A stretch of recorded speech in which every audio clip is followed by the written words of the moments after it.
Welcome, guys. We are back for another episode of The Lock-In. My name is David Lappin. I'm alongside Dara O'Kearney, and a very special guest is joining us this week. I will be guiding you through the big stories of the week. But first of all, Dara, no sooner have we reoriented ourselves back to domestic life, but we're off again. We're heading to Barcelona next week. I believe you're coming Wednesday or Thursday. I'm heading over on Monday. Yeah, I'm heading Thursday. I'm going for 9 days, I think. So I'm taking in the end of the first week, the national week, and then EPT week. Much looking forward to it. Barcelona is one of my favorite destinations, and I can't remember the last time we've been there, but it's quite a while ago now. It might be as far back as 2017, maybe. Yeah, back when we wrote maybe mean-spirited blogs against poker stars we didn't like, but we're, sort of warmer to them these days. So hopefully we'll have a nice experience. It is a beautiful place to play poker. And hopefully they don't put us into loads of hyper turbos and turn over the table 17 times per day like they did last time. Without further ado, let's introduce our very special guest this week. He is now that very rare thing, actually. He is a repeat guest on The Lock-In. He is a poker player hailing from my old stomping ground of West Hartford, Connecticut. He can set foot in any Vegas casino he wants. He is the very zen Luke Slay Vrabel. Luke, welcome back to the show. Thank you for having me, sir. And I actually don't live in West Hartford anymore, but I'm from West Hartford, so... Where do you live now? You live in the woods, do you? You're a very zen place. Secret, I kind of keep things zen. It's a couple towns over. I basically live in West Hartford. Yeah. Bloomfield area, whatever. Don't worry about it. Well, Luke, last time you were on this show, you had some, let's call them choice words about a man named Jack Effel, vice president of the WSOP, and a man who oversaw your ban from Caesars properties for many, many years. We at this show covered your story in detail, a grave miscarriage of justice, I must say. To quickly give the bullet points, you were mistreated by railbirds and subsequently floor staff whilst playing for £1 million, basically, in the WSOP Colossus event in 2017. You reacted to the taunts coming your way, and as a result, you were 86th rather than the, mean-spirited railbirds. You were the 186 by Caesars the next day after you eventually bust in 6th. Cut to, I think it was July 4th of this year, just a few weeks ago, and you received a rather surprising phone call. Can you tell us what that was? Well, you had the story about the ban was a little off. It was like... Oh, are you changing it now to be nicer to Caesars? No, not at all. The ban was not put in place until a few weeks later after I went a little berserk on Twitter. But yes, I love Jack Effel. Let me just put that on the record. And I'm not being facetious. This man, I'm telling you, man, he is zen. Like, you might not think, no. I know, like, for years I thought, no, this guy, he is so zen now. I think, he's the vice president now. The pandemic went down. I got to tell you, Jack is a zen man. He called me on the telephone, and I'm not going to say everything that was said because that's between me and the man himself, but he is zen as they come. And I just got to say, I love Jack Effel. And I know a lot of people are going to say, Slay Dog, you freaking, you trashed him for years. But no, like, dude, he called me man to man down like it is. And, he told me, you're welcome back and come on over and sign up for the main event. I'm sitting there in the line for I'm on the alternate line of the 400 Aria. So, there's probably a great British word for how I was feeling, but I was struggling. I was not in a great frame of mind. I was alternate 120. The phone rings and they're like, and I know Jack's voice because I've been playing the WSOP since 2007. So I know it wasn't a prank call. I'm like, part of me is like, somebody's fucking with me. Like, one of my enemies, somebody I showered too hard is trying to fucking, put one over on me. But I know it's Jack because I called him the day before. My boy Nicholas, who, he's a little out there, but, he has his strong, he's got his strong side and his weak side. We're working on that. Everyone's got their problems. But he talked to Jack and he I got Jack's email. I sent him a great email. I said, Jack, it's time. Let the Slay Dog fucking play. And I left him a message on my phone. Because my friend, he was insistent. Everyone was like, yo, there's no way. Like, people were making Photoshops, mocking it. They were like, there's no way Nick is going to get Slay Dog unbanned. There was one where I was getting butt fucked by, anyways. It was the most unlikely story of the summer. I gotta be honest. Yeah. And everyone was joking. They were like, even I was making jokes. I was like, oh yeah, Nikki P is gonna get me unbanned from the main. So I get the phone call. I'm sitting there on the fucking in the Aria, and I was just like ecstatic because I know when he called me, I know he's not going to call me to tell me "fuck you." Like who's going to call someone to tell them, "Oh, by the way, you still are not welcome here."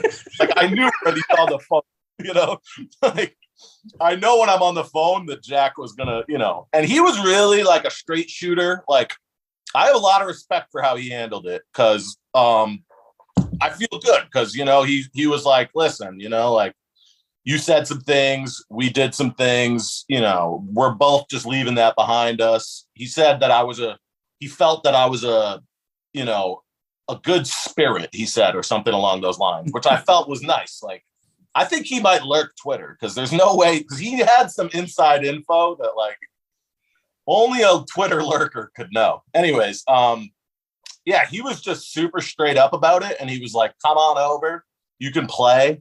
And I was already on day 2 of an 1100 at the win. So I couldn't sign up that day, which was fine with me because I was like so like emotional and like jacked up that I probably would have gone over there and just busted, you know what I mean? And like I was crying like a little bitch. Well, not really, but like I was virtually crying. And so I had to sign up day 2. And because I had to play my day 2 at the win of the next day. And basically, I saw Scott Seaver. He was playing some huge cash game at Ivy's Room or whatever they call it. They used to call it that at the Aria. I go up to Scott Seaver. I'm like, Seaver, I'm back, baby. Big high five, like 2 Jews fucking chilling in the fucking Aria. And he gave me a big dap. And it was just a great moment, honestly. And everyone was really happy for me, which was great. Because, like, like, obviously, I got some people out there that aren't a big fan of me blocking them on Twitter or whatever the reason is, because I'm not exactly, the friendliest guy always. But I think, like, the large percentage of the community was really, happy to see me back in there because they know that I got a raw deal. And, whatever the reasons are, it doesn't matter because that's in the past. And I'm just thrilled to be back. And it's like, I'm a really emotional guy, like I'm like I try to, people think, oh, big Slay Dog, he's a tough guy, like well, people probably don't think that. No, but that's not no. But like, no, I'm a very sensitive, I'm big and tall, I'm a very sensitive guy. So like this stuff really weighed on like this is getting serious for a second. Like I was like, really emotionally, it was hard for me to be banned. Every summer, I would get super depressed in June. And June's my birthday month, so I usually love June. And I love the WSOP, even though historically I've always just lost tons of money. But and that was another joke. I was like, I finally made a final table, and then they banned me. But it was just really hard for me for years because I know, everyone loves the WSOP, like for all their like, shortcomings, and the Rio was a shithole. It's still the WSOP. It's still, there's nothing that compares to being deep in the main event or even a side event. So emotionally, it was really hard for me. I found that my motivation for poker wasn't all there. And I had some rough years before that, but that was more, I was going through like life stuff. So that was affecting my poker, and the last few years, like poker wise, I've been doing like, okay, like I win a little here and there, like enough to get by along with my Twitter donations, enough so that I don't have to get a job yet. But like, I feel like with this weight lifted off of me that I can really focus on getting much better at poker. Cause I know I'm not good enough. You know what I mean? Like I can say, oh, I ran bad in some spots and, variants, blah, blah, blah. But like, I know I'm not like elite and I know I'm not good enough, but like with this weight lifted off of me, I just feel so good about life and about poker. And when I'm playing, I'm just having so much fun now. And I did cash the main for 21 grand, which was great because if I would have busted, I would have been really depressed, but making the money was like a huge triumph for me. You know what I mean? No, totally. It was an amazing story that you did come in last minute, day 2, able to late reg, the return of the Slay, and then did book a cash, which is fantastic. But you tapped into something there, and actually it was a conversation Dara and I had with a mutual friend of all of ours, Kat Arnsby, before this show began, and a follow-up chat I had with Kat, where I actually was talking to her about, and for all your tough guy chat there, and I do appreciate the shtick, but like the thing that's so appealing about you, and I think it remains, because you do take the piss, you do cross the line sometimes with your humor. I personally love it because I think that you are somebody who really, like, there's so much humanity to you, and sometimes that spills over into honesty to a fault. And sometimes that spills over into, maybe a little bit of out of line, senses of humor moments. But like, for me, it's like some people are really good at censoring the bit of themselves that they know people won't like. And that's kind of like part of their journey in life, is that they get good at hiding that bit. But you don't hide that, but you are completely uncensored, I feel anyway. And I don't know, like, how would you respond to that? Do you think that that's like a curse, but also a strength? Yeah, like I think like, not to like say it was like a good thing that happened to me, but like when I was banned from WSOP, I was really like not like doing things good in my life. Like I was like, I not like I was a drug addict or anything, but I would fucking party pretty hard, like, do some stuff that I don't do at all now. Like I haven't touched any drug that isn't weed in 5 years. Well, maybe a little mushrooms here and there, but I'm talking about bad drugs, And I also had like a real anger problem, which is like what led to the whole situation. Like, honestly, like, the whole thing would have been avoided. Like the floor man, whatever, he was out of line, but like I could have handled it a lot better in the moment and after the fact if I just wasn't, so angry. And what you said about filtering like the negative stuff, like I don't filter anything. Like but I do, like, I think like over the years, my Twitter has developed. Like I used to be much more like of a dick maybe on Twitter than I am now. Like people now, like some of my hardcore fans will be like, Slay Dog, you're too freaking nice now. Like rip these assholes. And I'm like, I don't want to. I'm Zen. Like I'm a Zen guy now. Like I'm still like, out of my mind, but like I definitely have learned a lot about life. And I'm just grateful to still be in poker, like to still be like even competitive with some of the best in the world. Like I know I'm not on the level like I used to be. Like I used to make, $250,000 a year, sick brag. But like now I barely scratch out a living, but at least like I could still, because that's the great thing about poker is like, even when if you're in the game, you're in the game with the best, like, and you're elite, like worldwide, like of all the people in the world, I'm one of the best, 0.1% or whatever, you know what I mean? Like, even though I'm like, as a poker player, I'm pretty mediocre at the moment, but like compared to the whole people in the world that play poker, I sit down at a random table, I'm a big favorite. And that is like something to take pride in. And, I'm just really grateful that, it wasn't worse for me. I never went broke. I never like had to get a job.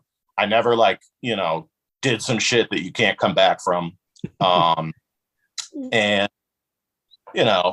my Twitter, people have polar reactions to my Twitter. They're either like, fuck this guy, I'm not giving him a penny, or they're like, wow, this guy's really speaking to me. And I take pride in that. Like, I'm not over here like trying to steal people's money. I'm just, trying to get by. And, I know my worth and I want to know that people support me. I don't need assholes telling me, oh, you're a dick, like, or replying to my, like, you get a lot of trolls on your account. You know how these people are. They're very negative, like, and I just block them.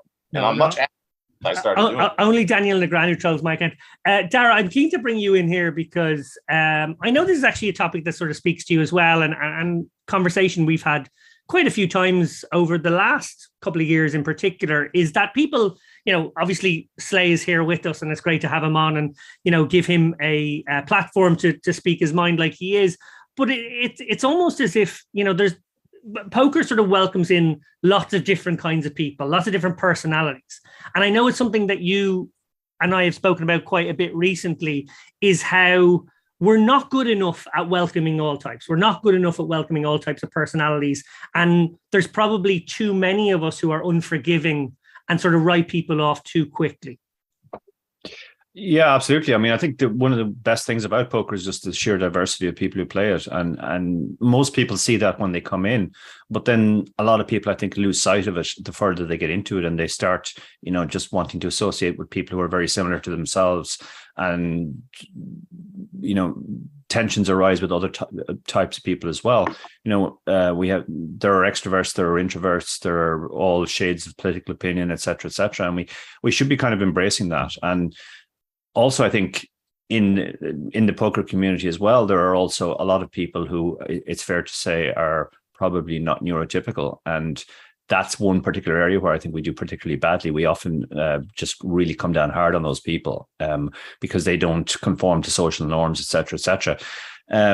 Obviously, it's up to everybody how they want to interact with everybody. But I think you should sometimes just step back and think, well, if I'm telling certain people that, their behavior isn't acceptable or I don't appreciate it, what would happen if all those people left? Like, would I really enjoy the game more if it was just like me and my friends and people like us who were playing, or do I actually enjoy the diversity of poker? It does tickle me as well to think of people like Nikki P campaigning, leading the campaign to get Slay back. I have to say I knew very little about Nikki P before the summer until I other than that he had me blocked on Twitter for some reason. But I actually had some great interactions with him at the table. So some very nice chats. So I think, as well, we're coming out of a period where there wasn't that much social interaction because of the pandemic, as in previous times. And I have noticed since I came into poker that often these beefs, they build up over time when people haven't seen each other for a while, and then when they do see each other, it's just completely all the tension is relieved. So I think we're sort of coming out of the pressure cooker of the pandemic, and hopefully we will see a more understanding and welcoming environment in general. Hey, look, Slay just made the point that Jack Effel is Zen. So I didn't see that coming. So if Jack Effel is capable of being Zen after the pandemic, then maybe, we can all change our personalities and worldviews. Yeah, I think, Nikki had a dream team. Slay had a dream team with Nikki P leading the charge, and also people like Poker Bunny also campaigning for him to be brought back. It seemed like he brought out all of those most diverse people, let's say. Yeah, let me say that was pretty, that was like, I don't know Poker Bunny like that, but that was awesome. She came out and she was like, this is bullshit, and a lot of people didn't. It shows that that was what really upset me, I think, the most about my ban, was that a lot of people were like, oh, Slay Dog's crazy, Luke's crazy, he probably deserved it, or he did something wrong. Without even looking at the facts, you know what I mean? And Poker Bunny, to her credit, she doesn't even know me, and she read up about it or whatever. We had never spoken when she made those tweets, and she came out and she was like, this is bullshit. And a lot of people were in those tweets being like, oh, fuck that guy. And I just went to one by one, and I was just like, F you, you don't know me. Block, or nice face, get out of here. But Poker Bunny was and Poker Bunny, every time she tweets, it's the worst of the worst come into her replies. I feel for her because sometimes I'll read what she writes, and I know she has her own issues, but and I'll be like, oh my God, what the hell? But on the other hand, I also respect, I think she's brave. She's brave to put herself out there at such a young age. Cause I remember when I was her age, and, I was freaking, going through a lot, and just completely new to the game.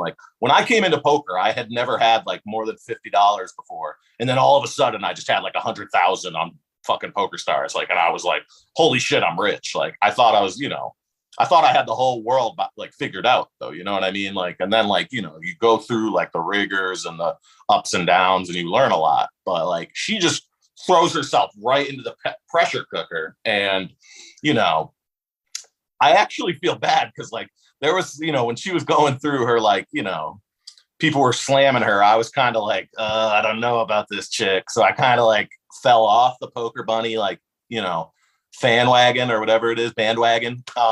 And now, you know what? Like the more I think about it, you know, I fuck with Poker Bunny. Like she's, you know, she's brave and she's freaking good at poker, clearly. Like she's clearly very good at poker. And that's impressive for someone her age to be that good at poker. Like she's way better at poker than me, like way better. Like I've seen her like, you know, talk about solvers and what to do in every street. And like, I'm looking at that. Like, she's not even speaking English. You know what I mean? Like she's clearly a very advanced player. And obviously like she'll learn like to deal with the haters and to like, she's definitely like nervous. Like obviously who wouldn't be nervous playing on like a huge freaking cash game with like a bunch of like, you know, guys that are rich as hell. And obviously she's like, you know, socially like but it takes a lot of adjustment. Like you can't just jump up in there and freaking handle it. And what Dara said is so true though, about like how diverse poker is. And that's like the beauty of the game is you get like people from 9-10 walks of life, you throw them all at a table, but everybody respects the rules. Everybody respects the game and everything's fair. And that's the most beautiful thing about poker is like the fairness of it, because life isn't fair. But when you sit down at a poker table, and that's the most important thing, which is why the whole cheating scandal is so important to like really fucking get these guys punished, is because when you sit down at the table in a tournament, that's the most fair thing in the world. You flip over your hand. If you have the best hand, you get the pot. You know what I mean? If you make the best bluff, you win the pot. And that is the beauty of the game, because life isn't fair. So poker should always be an escape. Even if you're a professional, when you sit down for one single tournament, you should put everything that's fucked up in your life out of your head and you're just in the game. And that's the best feeling, when you're just in the game.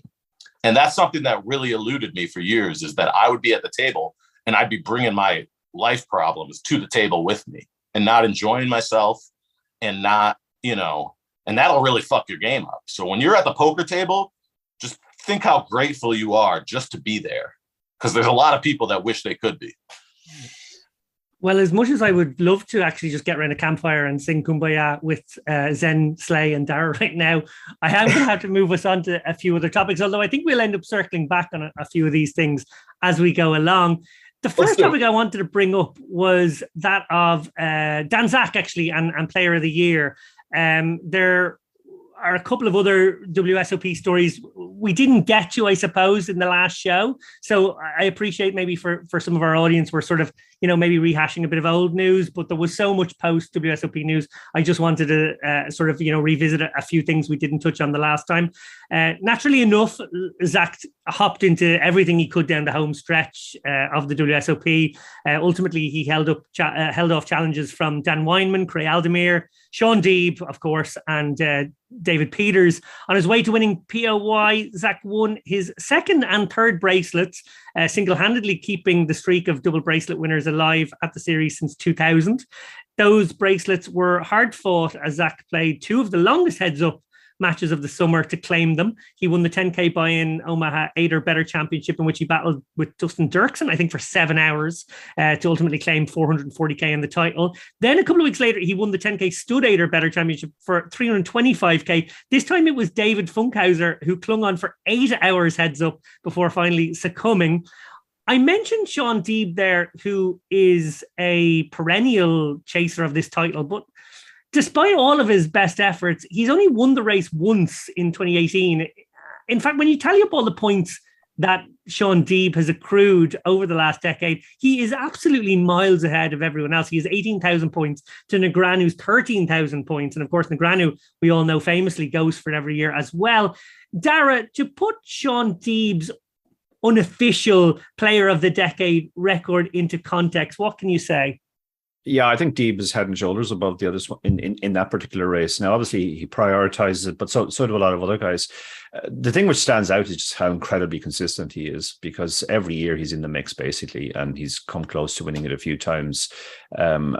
Just phenomenal consistency. And as you said, he's so far ahead in that player of the decade list that it really does. Like you say, he's only won it once, but there's huge variance in that.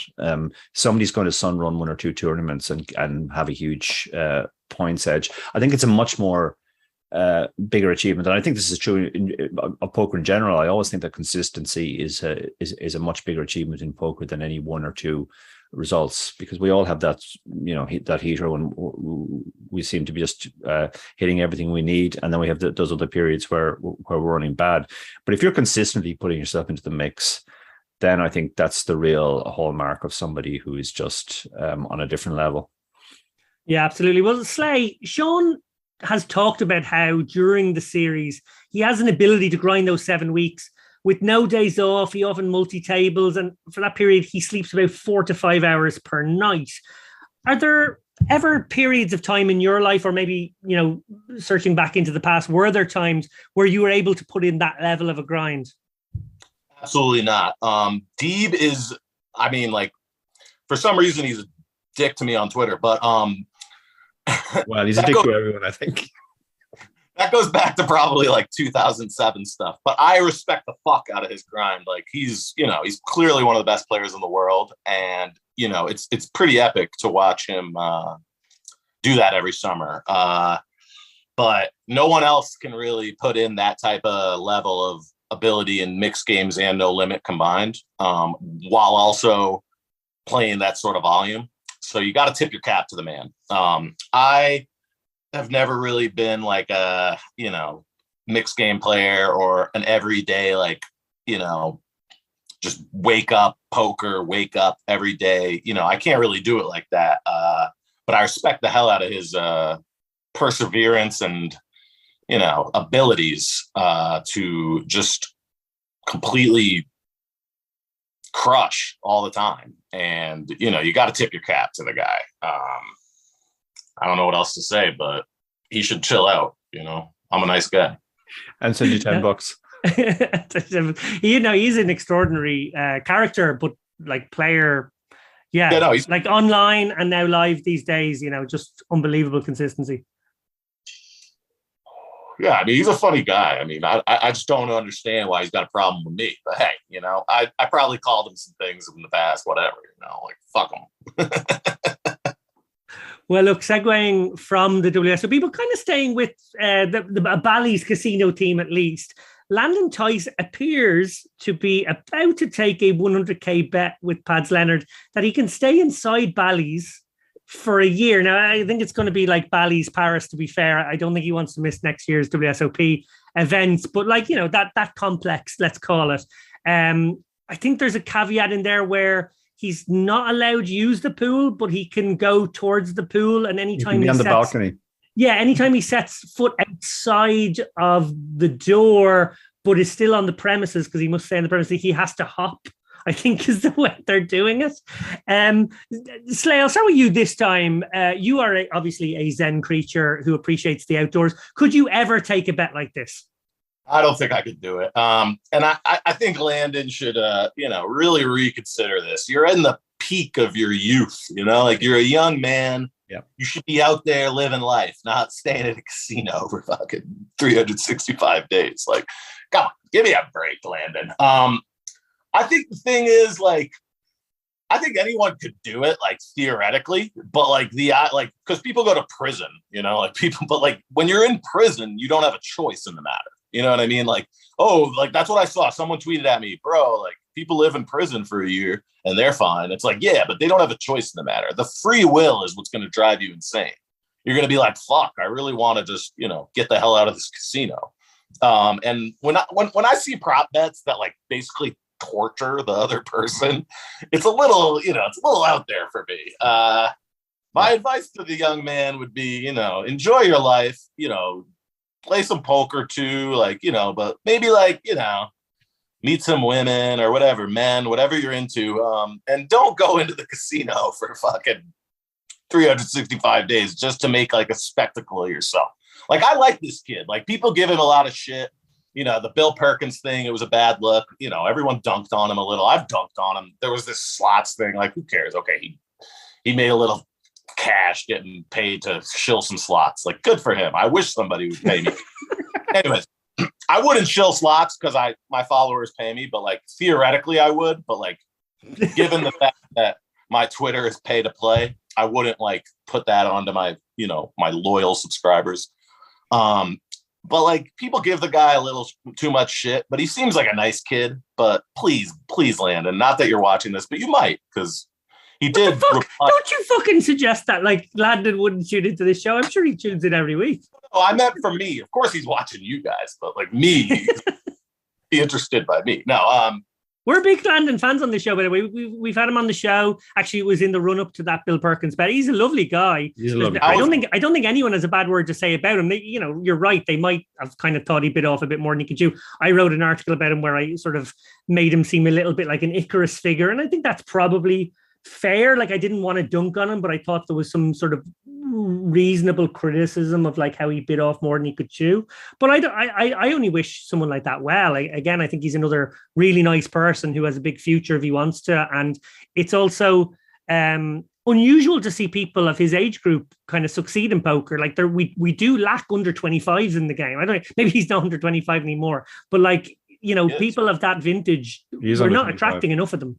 Yeah. We need that. There's not enough young players in the game. And Landon, I'll drill some people, like even Berkey. Like Berkey, like some of the stuff Berkey does, I think is clown shit. But at the same time, I think Berkey like actually loves poker and he loves the game. And like, that whole area, like they're doing their little podcast. Like I've tuned in for like 10 minutes before, and it's kind of cute, like they have their I mean, they're not the chip race or anything, but yeah. Naturally they're not the chip race, but I love how you've sort of like made them so diminutive. Their little podcast. Well, like I'm not it's a good show. It's a really good show. No, I'm sure it is, but they got Melissa on there. She's cute. She lays it down. She really brings it together. She did unfollow me on Twitter though, so I'm kind of over. I have to pretend like, she did pay in the past too, and then she unfollowed. It's like, ouch. But anyways, yeah, follow me back, Melissa. Not that she's watching me, because she clearly hates me because she unfollowed. But yeah, like Landon, he's solid. Like, like he seems like a good player. I don't know like how good. I mean, like he's better than me, obviously, but I would just say, like, don't make a spectacle of yourself. Just be yourself, like, because like people try too hard. Like when I was that age, I tried too hard, like I was trying to put off like a certain image, so I can totally relate to that. But like, don't live in a casino for a year. You're freaking in the prime of your life, kid. Live the dream. Yeah, well said. Dara, you are a pretty extreme person who I believe could actually do something like this if the price was right. I'm guessing for 100K, it just certainly wouldn't be worth it. But you are somebody I associate with, obviously, willing to put yourself through some misery and pain, whether it be in your ultra running life or whatever. You have that sort of masochistic tolerance for a brutality on your own body, if you will. Yeah, I've also done a podcast with you for a few years. Are you suggesting that's worse than running for 24 hours and all of your toenails falling off? Way worse. 7 years of podcasting with Lappin is your real endurance feat, is it? Is that so? Yeah. That's the toughest thing of my life. Compared to that, like running 24 hours in Canadian summer is nothing.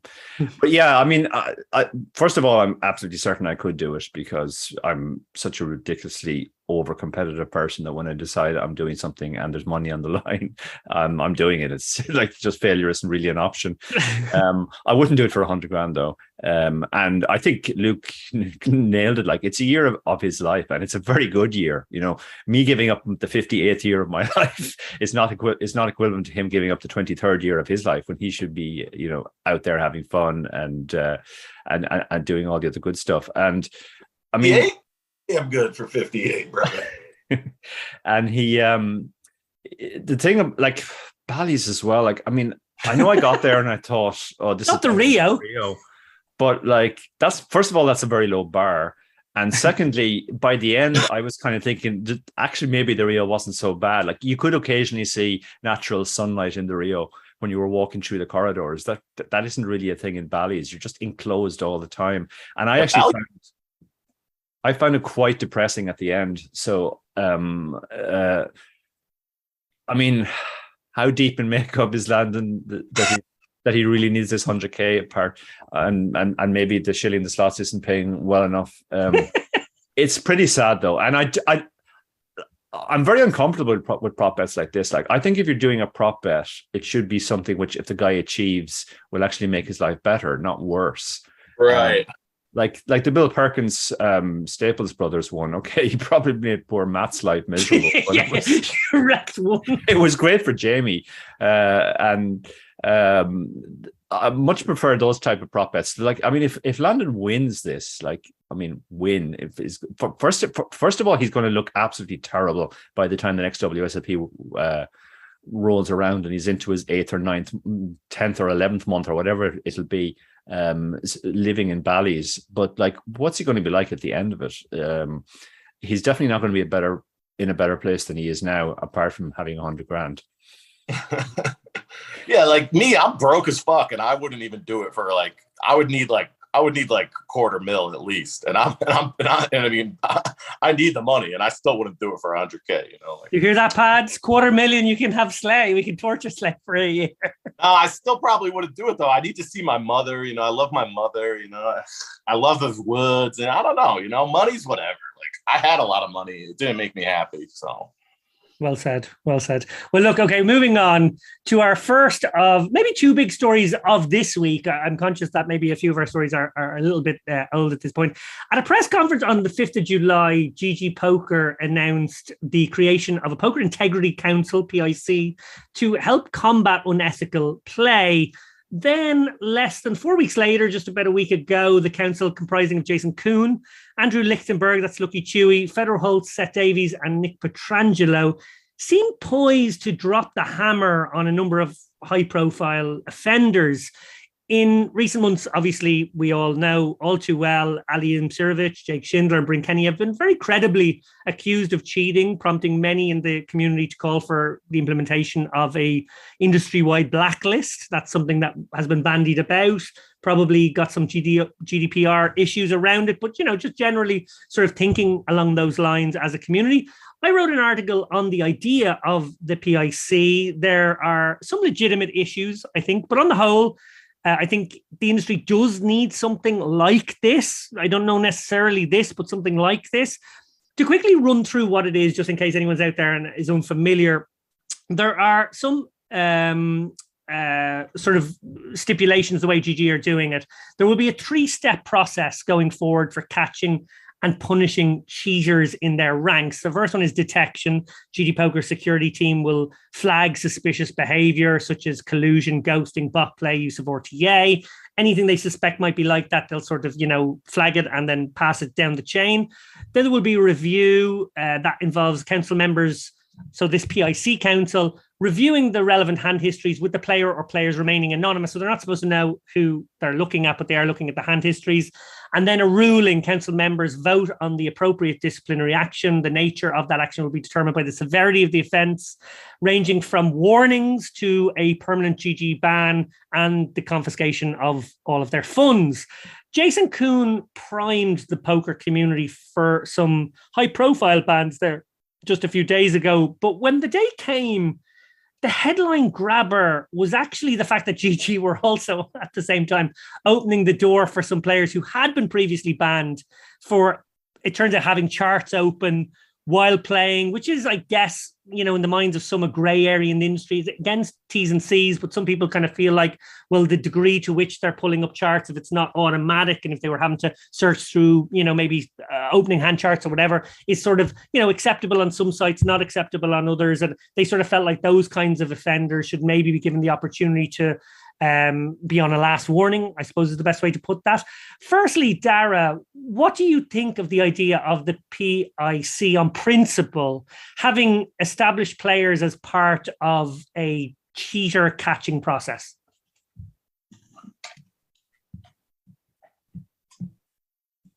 Did we lose Dara? I think we've lost Dara momentarily. Have we got? Sorry, no worries.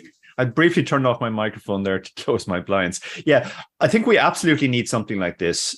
Cheating needs to be punished in poker, like it is in other activities in sports. If it's not, then the financial incentives are always going to be such that people will do it, even if they end up becoming pariahs in the community. That in itself is not enough of a disincentive. So we absolutely need something like this. I think the problem with this is that, first of all, that it's one site. And it's even more problematic that site is GG.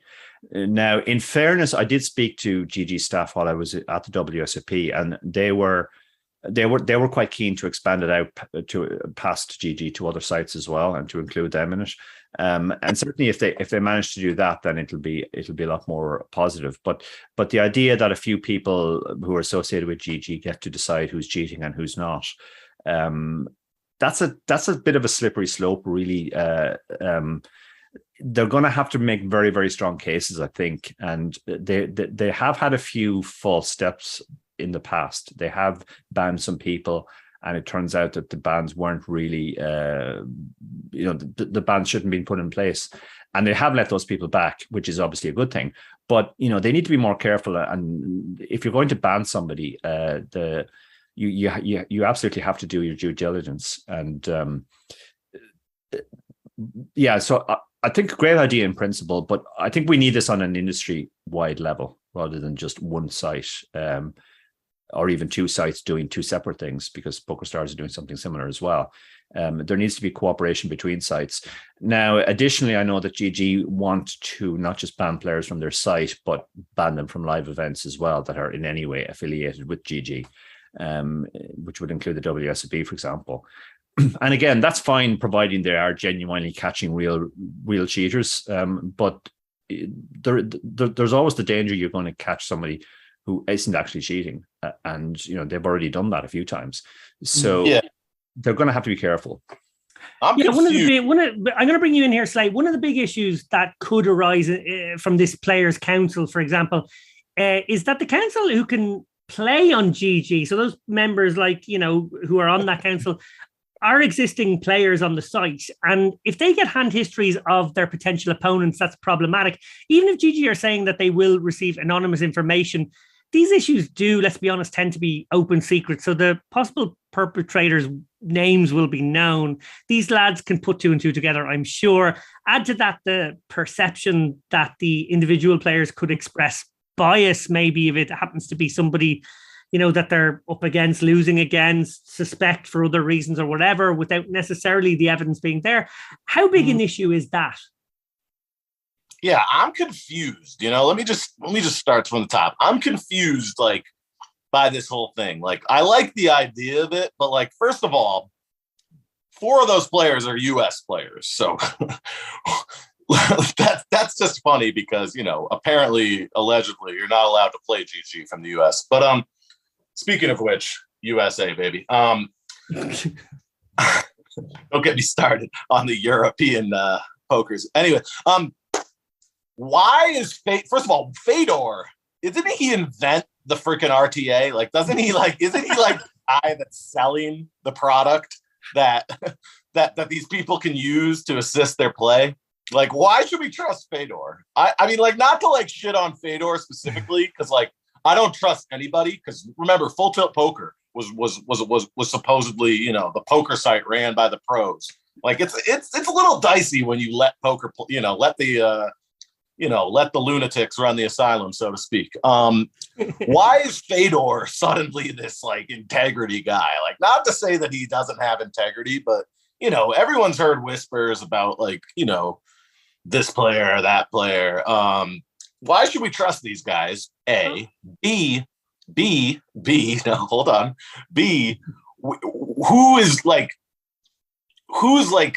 determining the and second, why is it just high stakes based? We don't want to see our rich friends get cheated, but we don't really give a shit about the $20 fucking GG Masters. And go ahead. No. Well, there are three great points, and I want to pick up on all of them. Actually, I'm going to sort of maybe leap off them and put it to Dara. So obviously Fedor, he's one of the founders of Odin, which is one of the main solvers. He clearly has an interest in solver technology. I want to sort of see both sides of that coin, maybe. And Dara, answer me this as best you can. I know you don't have all the facts. Is it a real conflict that Fedor owns an RTA, owns a solver that could, in theory, be used as an RTA, under certain circumstances? Or is the very fact that he has access to all those solves and understands solver output and whatever, maybe an aid to a council of this nature, that he's very experienced? So let's assume he's not going to play against these guys on a day-to-day basis. He's actually a very good person to maybe adjudicate. That I want to sort of maybe offer both sides there. What do you think? Yeah, well, to be honest, both sides are possible. I mean, you can make arguments on both sides. This reminds me of the way that distance running used to catch most, in inverted commas, cheats, particularly female athletes, which was they knew they couldn't find all the drugs that were being used, but they tested for testosterone levels, and if testosterone levels were too high, they banned the women. Now, unfortunately, lots of women who weren't cheating, who had just very naturally high levels of testosterone, got banned unfairly.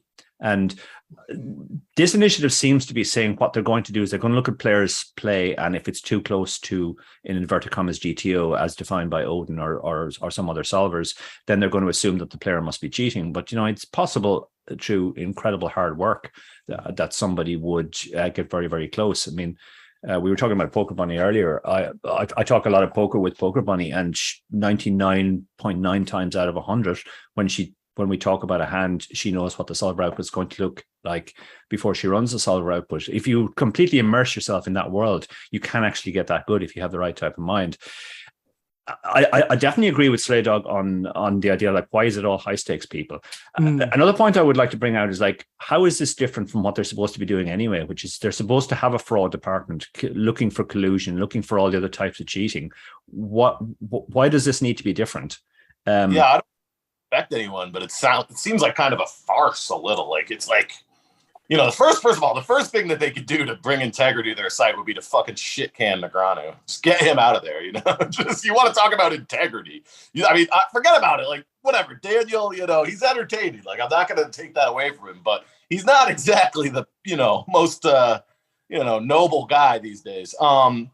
And that's what you said is right. How do we know, who these guys are, if they're not playing favorites, you're telling me that friendships aren't going to play a factor in this? And there's people I know who have been banned from GG that didn't do shit.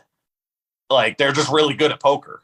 And they got banned because whatever, someone wrote an email and they were all right, ban this fucking guy. And they're letting those guys back, which is good. But it was kind of funny to your first step for the poker integrity department is to bring back the cheaters. Let's bring back the guys who were using charts. How did they know that they were using charts? The whole thing is just weird.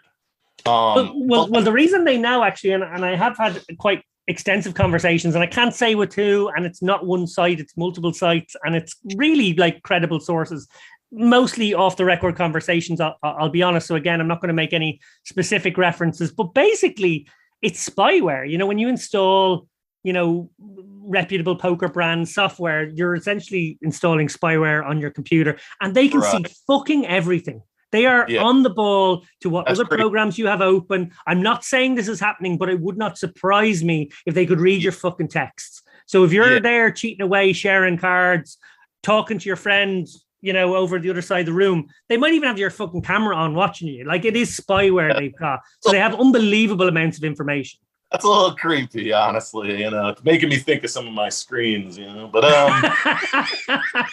not that I cheat, but you got some fucking weird shit up sometimes. Anyway, all right, big dog pocket fives, calm down. Big dog pocket fives, my man. Yeah, sometimes you gotta get a little stress out while you're playing. Oh, no. Come on. I opened that door. I really am going to have to close it very hard now and turn the key now. You watch some stuff. He was watching some weird stuff. He was. We're not going to revisit that. This is a sometimes clean show that gets a 15 rating. But like, yeah, you want to have integrity, but then it's kind of like, oh, we're just investigating like a pool of like 200 players tops. Like, who really plays super high stakes on GG? You have to have like a $2 million bankroll to play like a Sunday on there. Like, you know what I mean? Like who are we investigating here? You know what I mean? Like, and like the average player isn't going to be any more assured by this. And sure. I think the thing where they're dropping the ball, in the whole community is bringing in new players. There's got to be like, I think that like to bring new players in, my idea is to have separate tournaments for like, new players. And I know sites have tried this and like, there's obviously like, it's tough because people could just like make a new account and pretend to be a fucking new player. But like, it's hard to get into poker as a young player. Like when I started at 21, it took me like 6 months to like be able to crush the games. Nowadays, you're going to need like study and years of freaking trial and error. Like, and the barrier of entry is so tough because poker's so competitive now. And they're dropping the ball because when all this cheating talk, like people act like, oh, it's no big deal. Like you're not losing players. But I talked to some guy during the main. He was like an amateur player and he was just like, fuck poker players. All poker players are scumbags. I hate them. They cheated me back in the day and they're cheating me now. And like, and while like he was a little like over the top with it, like I also saw his side of things. Like you can't have that, you can't have the top players. And then like the WSOP gave these guys all this coverage and it's like, and Poker News, who I freaking still despise, they freaking were all over Ollie. They're all over Jake, Bryn Kenny, like these guys were crushing the main. I think what they should do to really send a message to these guys, and WSOP, like they probably won't get involved, but like my opinion is they should be banned, not from every event, from the main. Keep them out of the fucking main. That'll teach them a lesson, like really show people like because the main is it's a bonanza. It's a big party for poker. It's everybody comes, everybody plays. Don't let those guys play the main because they did shit that, they don't deserve it. And I would give them, and as someone who's been banned, I know how painful it is to miss the main. And these guys are rich, so like, they probably won't even care. But I think for like the good of the game, if you get caught cheating, if you get caught doing some stuff like that, you shouldn't be allowed to play the main event. Like, fine, let them play high rollers. I don't give a shit. Like, those guys, they live in a different world than me. But if you could ban those guys from the main event, that would really send a great message to all poker players and really, really show that someone cares that the average Joe was cheated. And yeah, I'd love to see them banned from the main and lots besides. Final question. I do want to actually put this to you as well, Slay. I alluded in my article on this very subject that GG have flouted a number of very serious gambling regulations over the last few years. They've deployed the agent system, which has enabled them to avoid transactional fees. They have turned a blind eye to VPNing for as long as I can remember. And now they're claiming to be a moral authority.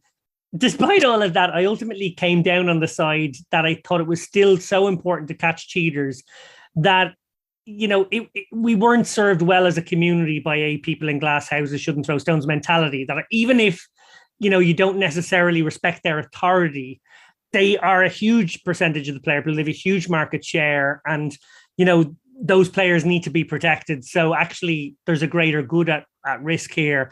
Do you think that's right? Or do you think actually, no, fuck those guys? No, I agree with you. Like, whatever, glass houses, like, it's internet poker. It's not going to be the most freaking noble business. Like, every site's going to have their, scandals and things that we are like, oh yeah, jerk off motion. But at the same time, they're the ones running the games. So if they're going to do something to help, good. And let me say this again, F Daniel Negreanu. He was the one, when I got banned from the series, he said on his Twitter that I lied. I just want to tell you, Daniel, not that you're watching, because I know you hate lapping. I just want to tell the rest because fuck Daniel. He said that I deserved it, and that's why I hate him. I don't just hate Daniel for no reason. He said that I deserved it and that I was lying, and now I'm back. So fuck off. But people, yeah, no, by all means, like try to do something to help. And we appreciate them not giving a shit about VPNs. Believe me. That is noble work you're doing over there. Take my rake. Like I'm all for GG trying to clean up the games. But on the other hand, you're like, okay, you guys are making piles of money. Do you really care that much? Or is it just for good PR? You got to doubt, you got to doubt their intentions a little. Yeah, very fair. And I just, for the record, want to point out that I'm pretty sure Daniel hates Dara as well. I could see hating you. I could see hating you. Dara, I mean, the guy's a sweetheart. Moving on to our final story of this week. Actually, it's a very contemporaneous story. Hustler Casino reneged on their 250k guarantee the other day. They were hosting the main event of the Larry Flint Grand Slam of Poker Memorial Series. It's a mouthful. And after just 4 of their 12 starting flights, they sort of foresaw an overlay and decided to nix the event. It's fair to say, as a result, the poker community went into collective attack mode, slamming Hustler and its general manager, Sean Yapley. A sample of quotes from poker people include, and are not restricted to, you can pretty much find every poker player weighing in on this one. Jacqueline Burkhart, scum, full stop. Everyone be warned, if we tolerate shady business practices, they will only multiply. Doug Polk, we were ambitious with our, of course he had to shill his own site, but like I'll add it in here. We were ambitious with our guarantees at Lodge Poker Club in our championship series this year. And as a result, did 625k in guarantees. And we took overlay on those, but we sucked it up. Hanging poker players out to dry like this is unacceptable. Barry Carter, our good friend on this show, actually collaborator on the show. Barry, we love you. Suggested that maybe, this was the once a year where poker operators didn't understand what the word guarantee meant. Maybe it was a semantic issue. I don't know. What I will say is credit is due undoubtedly to Hustler Casino live producers Nick Fertucci and Ryan Feldman, who no doubt spent 24 hours in firefighting mode explaining to Yapley and all the powers that be in Hustler just how bad what they did really was. As a result, Yapley, Fertucci and Feldman put out a video. Got to say, it was staged a bit like a hostage video, where Yapley promised refunds for all the players who participated while allowing those who progressed to play on for the organic prize pool generated. He also promised a 50k added tournament in the near future. The problem here is, how can anybody trust a promise made by Hustler Casino right now? Dara? Yeah, I mean, it's very difficult. And I did enjoy the meme you put out, pointing out that the name is Hustlers, so maybe it's not that surprising. It was every one of your better memes. You stayed away from Greek mythology or obscure literary references that nobody would get. You just kind of went straight to the heart of the matter. But yeah, I mean, it's going to be very, very difficult for people to trust Hustlers. And it's fair to say Hustlers have this sort of vibe about them as sort of the bad boys of LA poker anyway. But people like a bad boy until he runs off with your wallet, and that's kind of what's happened here.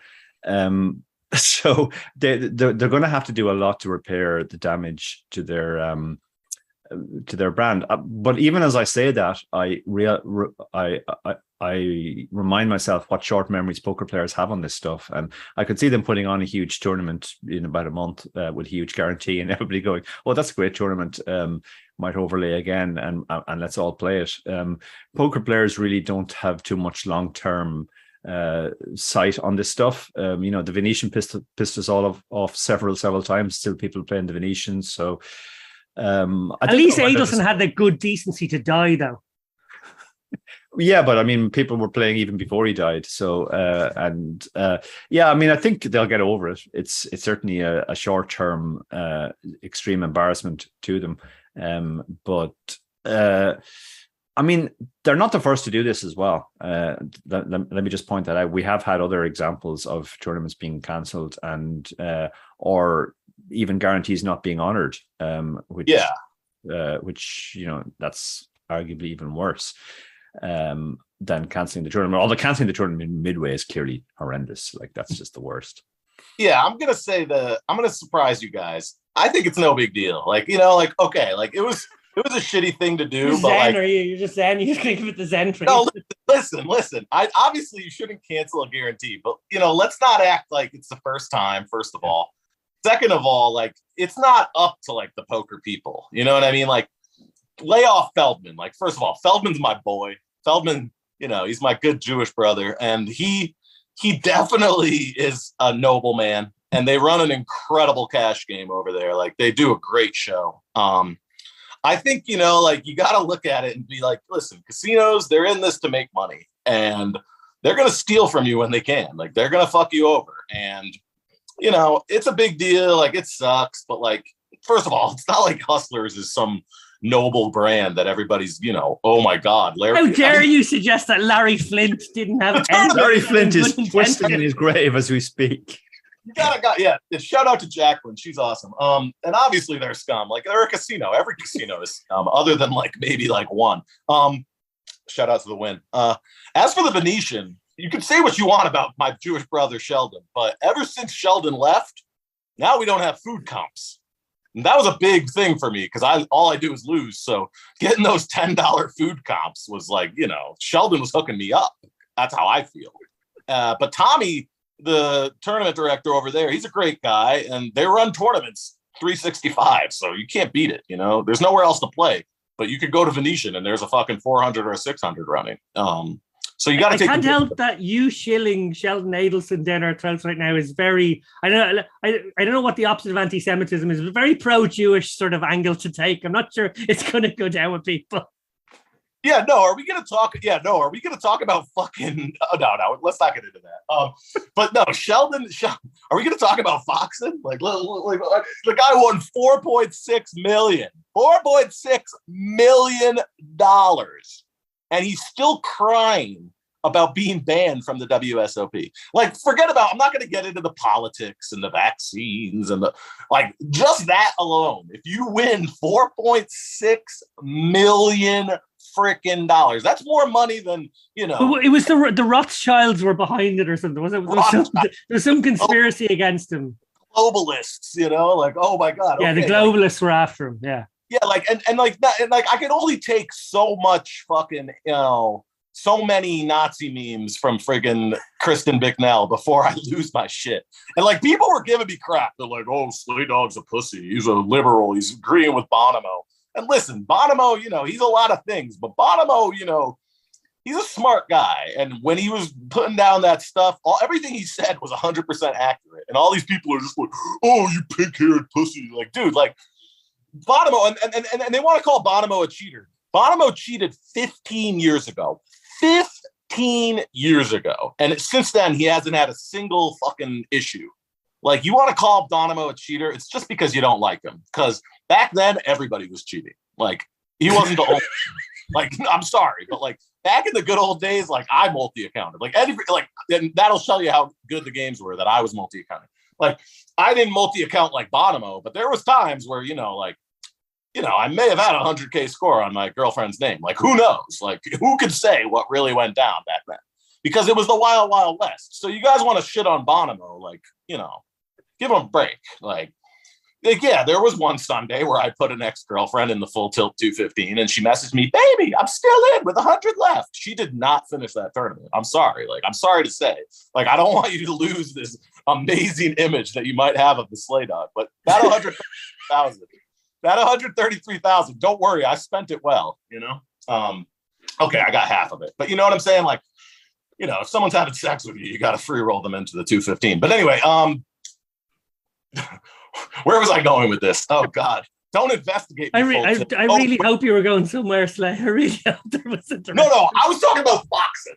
I mean, Foxen, like, come on, he wants to act like, oh, I was so Foxen. I missed 5 WSOPs. Not that I make money like you, but fuck off. Like, like this guy acts like he's so fucking, what's the word? He's been so mistreated by the world because, vaccine mandates or whatever. Like, give me a break, dude. Okay. I really didn't want to go down this particular rabbit hole, and it wasn't on my list of topics. But seeing as you've, segued to it, is there any sympathy for people? So, like, don't get me wrong, people who espouse the views, particularly online with, meme sharing and like, let's be honest, just like awful, terribly sourced post sharing stuff.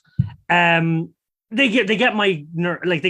They get on my nerves enormously, but I also feel a sort of a sympathy, because I think everybody, and I think you'd be lying if you said there wasn't a person in your life who has sort of fallen down that rabbit hole. Like, it was a weird few years, and it was even a weird few years before that, sort of in the Trump era, and even before that again, where people sort of like, it was like you went online and there were all these fucking trapdoors and you could fall into one and then you were fucked. You were just going to be sent into the YouTube algorithm to have your fucking brain scrambled. And don't get me wrong, like, you'd like to think that everyone's brain is so like solid enough that they're not going to like succumb to this kind of persuasion tactics or whatever way they were being manipulated. But unfortunately, lots of people were. And my biggest emotional response to that is sadness and sympathy, because I kind of think that we can't fix the world unless we sort of bring those people back in somehow. But they are sort of so far gone that it's really hard.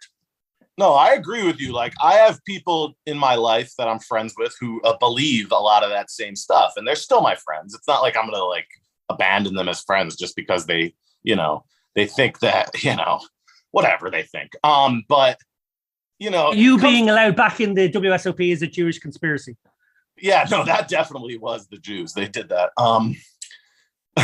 But when you start going down the road of like, and I'm not even like, I'm not like a religious Jew or anything like that, but I'm Jewish by blood. And when you start dabbling in the fucking anti-Semitic stuff, that's where I draw the line. Like, I don't care. You want to rant about vaccine mandates? Like, I thought the vaccine mandates were kind of stupid. Like, I agree with that. Actually. Like, they didn't let Djokovic play, and Djokovic is a douchebag, but he still should have got to play the tournament.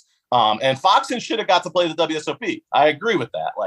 But WSOP was backed into a corner on that one. Like, they had to do something, and that's what they chose to do. Like, and he's still talking about it. Like, dude, let it go. Like, you won all the money in the world. You're rich. You're freaking married to your wife. You guys should be happy. And you're on here sharing Nazi memes still and talking about the Rothschilds and the globalists. And then he's like, oh, but I didn't mean it in an anti-Jewish way. Like, dude, like, has he ever admitted to being wrong about anything? Like, I used to be friends with Foxen, and then like, all right, I called him a Nazi on Twitter. Like, I'm sorry. Like, I apologize to the man. Like, if it really offended him, but like, bro, like, if you have a plate at your house with a swastika on it, maybe you do, maybe you don't. I don't know. But like, stop sharing the fucking memes, Kristen. Like, I'm not making this stuff up. Like, and a lot of these guys are going like the right wing provocateur, whatever the word is.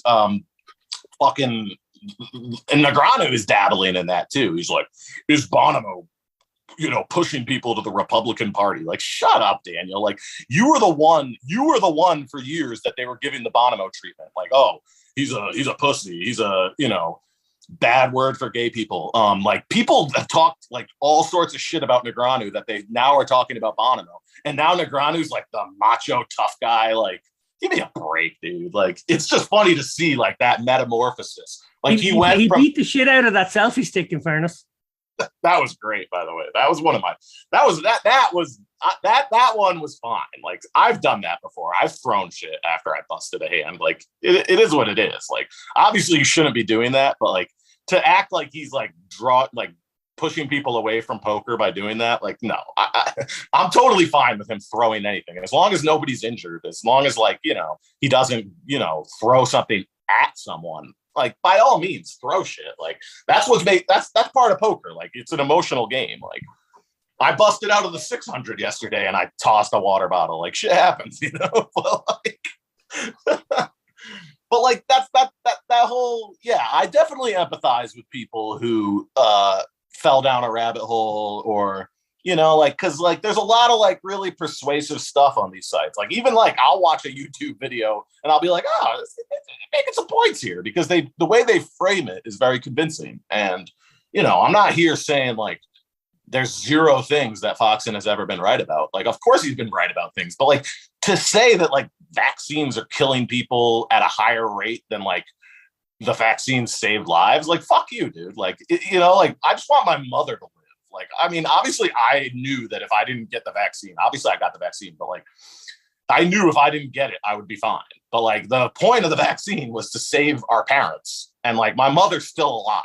I mean, not that she has like was at a huge risk or anything, but like, come on, dude. Like, there's studies that show, anyways, I'm not going to get into this whole thing, but like, fuck out of here. But yeah, I know. I'm not like saying that you can't post your opinion. I'm just saying, like, don't drop into like dabbling in anti-Semitic shit. Anyways, enough about that. Well, look, I can't think of a better way to end the show. We're very anti-Semitism on this show. Dara, I'm sure you agree. You know, we definitely don't like that. Yeah, no, absolutely not. We love our Jewish brethren. In fact, I think if you look back on all of the Chip Race's back catalogue, we even had seasons where we only had Jewish guests, in fairness. I think we've been... Time out. You guys are dodging me. Both owe me $20. I knew it was coming. I wanted to pitch my Twitter at the beginning of the show, but let me just say, you guys both owe me 20. And you shouting at us for 20 is hardly you not trying to conform to stereotypes that we would never put forward right now. You people, neither of you fucking hung out with me. We're fucking potato eaters, Luke. We're from a subjugated class. I tried to get you people, us paddies. Yeah, I tried to get you. Yeah, no, you know how I feel about the Europeans. You know, I got not the Irish though. Not the Irish. Should be allowed in the country during WSOP if it was up to me. But no, actually, that's not true. Ireland, Scotland, Greece, and England are fine with me. It's the other European countries that you guys are my people because my just blood. Threw in the English there with the Irish in the same group. I don't know what. I don't know what your reading of history is, but okay. Irish, Scottish, Greece. I mean, I'm part German, but they kicked me out of there in World War II. So I kind of, I throw them in with the Europe. But it's pure USA over here. You guys got to stop coming over here and winning the main event. We're sick of it. But no, I pitched my Twitter real quick. You follow me, you get years of Zen. I'll give you the rest of the year for $10, 20 after that for white men. Code Chip Race. Just send him code Chip Race, and he does it for half price. Code Chip Race. You get the coupon, and women is free for the rest of the year because women are going through enough right now. And I just want to touch again. Anyone that's still watching that loves me this much, thank you very much for all the support. And anyone nobody is watching anymore. Everybody has tuned out at this point. It's like there's literally no listeners left. Well, it's just the three of us at this point. It's just I really do love the people that support me on Twitter. It's improved my life like a lot. And it's a great thing for me, and it really gives me a sense of community and feeling supported in life, and I love it. And I love poker. I love the people in poker mostly. There's obviously a lot of shitbags, but I think the pandemic really put into perspective how stupid, like, petty disagreements were. There's lots of people that I didn't talk to for years, and then I seen them this summer, and it was just like, come here. Yeah. Let's hug it out, bitch. Like the fucking thing from Entourage. Like, and there's no reason to hold on to, all that negativity. It really doesn't suit anyone. And I'm being serious. Really, really well said. And I think they love you too. And I can certainly say this show loves you too. So thank you so much for joining us this week. Dara, next week, or maybe it'll be like 10 days from now, we will be doing the next lock-in from Barcelona. Are you looking forward to that one? I'm very much looking forward to that one. I listened to a recent show where we promised to do a few from Vegas, and we never actually did any. So hopefully we will actually do something in Barcelona. We need Barcelona at least one min cash between us in the first 4 days, or else we're over. Yeah, we were completely over pretty quick. Is there a 25K? Is what? Is there the 25K? We're not playing 25Ks. What? No, not you, obviously, but like the Platinum Pass thing, or is that? Oh, no, that's in the PCA. That's going to be in the Bahamas at like New Year. God, I got to get into that again. Oof. I won the Platinum Pass, but I played awful. Anyways, one of my biggest regrets in poker is how horrible I played in that tournament. Sorry for everyone who bought my action. I played terribly. Well, on that note, we're going to leave things. I didn't know whether we're going to end on anti-Semitism, if we're going to end on anti-vax stuff. I was trying to segue us to like sunny Barcelona, but no, it turns out we're going to end on please still send Slay money to back him in tournaments in the future, even though he played horribly at the PCA. Not bad. Get a little taste, a little taste. Maybe the markup so I can get a fucking cheeseburger, ain't that big a deal. Take care, guys. Thanks so much. Thank you for having me. I think you might have broken the record. I think you might be the longest ever episode.